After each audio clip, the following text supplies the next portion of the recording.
La parole est à monsieur René Beaumont pour le groupe Union pour un mouvement populaire.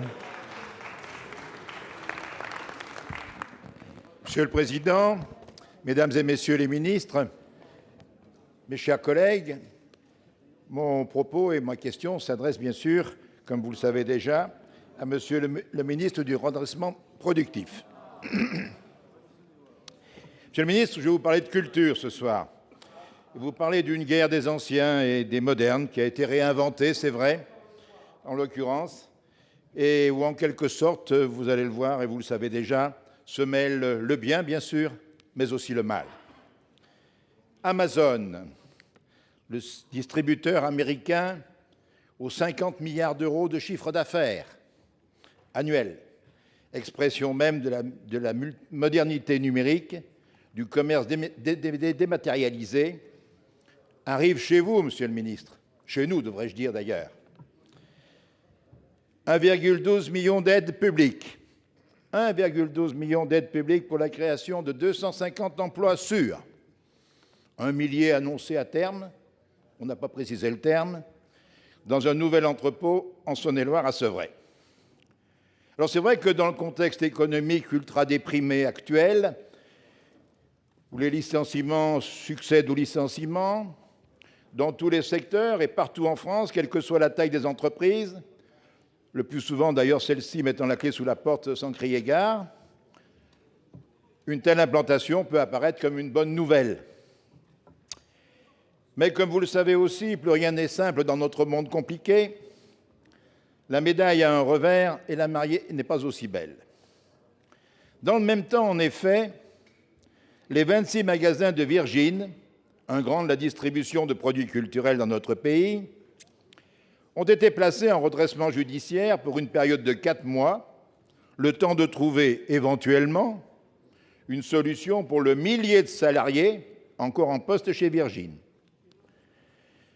Prompte à réagir, votre collègue ministre de la Culture, Mme Aurélie Filippetti, a fait un parallèle entre cette situation et la nouvelle implantation du mastodonte américain, le rendant en partie responsable des difficultés des Virgin Stores.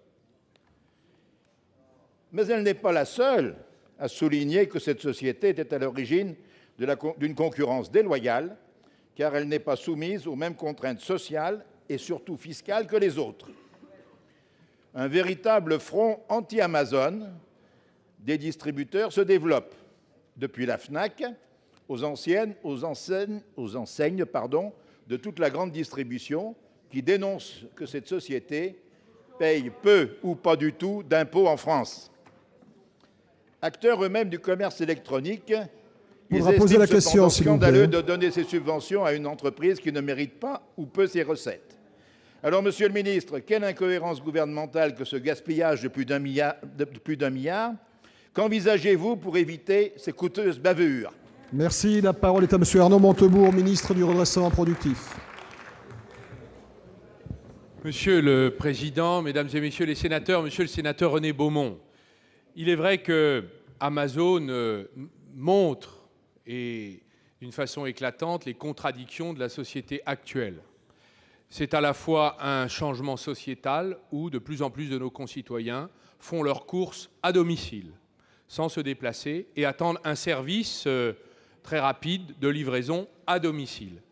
Et il est vrai que le commerce classique, petit, moyen ou grand, car on pensait que cela ferait nuisance d'abord au petit commerce de détail, et en vérité, y compris à la grande distribution de détail, qui celle-ci n'échappe pas à cette mutation généralisée et mondiale. Nous avons 2 solutions, la nier ou l'accompagner. Nous avons fait le choix de ne pas la nier et de l'accompagner, tout en contestant ses excès. Alors je vais vous expliquer, et je me fais le porte-parole temporaire et amical d'Aurélie Filippetti, la ministre de la Culture, pour vous répondre.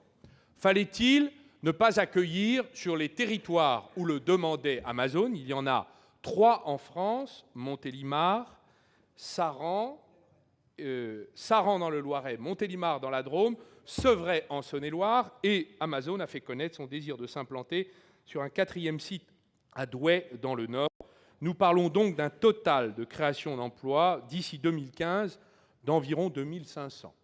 Nous avons deux solutions, soit dire nous ne voulons pas de vous, quitter la France. Ce n'est pas la stratégie que le ministère du redressement productif a choisie, puisque c'est le ministère de l'hospitalité économique et industrielle. Est-ce que les collectivités locales peuvent résister à la tentation justifiée, humaine et naturelle, de dire nous n'allons pas vous accueillir, nous allons vous rejeter? La réponse est non, ce ne serait pas sérieux. Et vous seriez, vous, ancien président d'un département que je connais bien, le premier à attaquer un comportement de cette nature. Donc nous avons appliqué partout où nous l'observons des règlements qui sont applicables dans toutes les collectivités locales pour la totalité des emplois, quels qu'ils soient, et qui viennent s'implanter sur les territoires. Néanmoins, monsieur le sénateur, le gouvernement a entrepris des mesures visant à soumettre les géants de l'Internet à une fiscalité concurrentielle, en tout cas de même niveau et de même nature que les concurrents. C'est bien le minimum. Nous ne souhaitons pas que l'Union européenne se transforme en immense paradis fiscal pour les géants de l'Internet. Et c'est la raison pour laquelle la France a pris l'initiative, dans une négociation motrice, Monsieur le Président, de faire évoluer le taux d'imposition en liaison avec les partenaires européens. Cette négociation, nous l'espérons, devrait aboutir dès 2015. Ne pas rejeter ce qui est utile et éliminer ce qui est mauvais, je crois que nous pourrons être tous d'accord.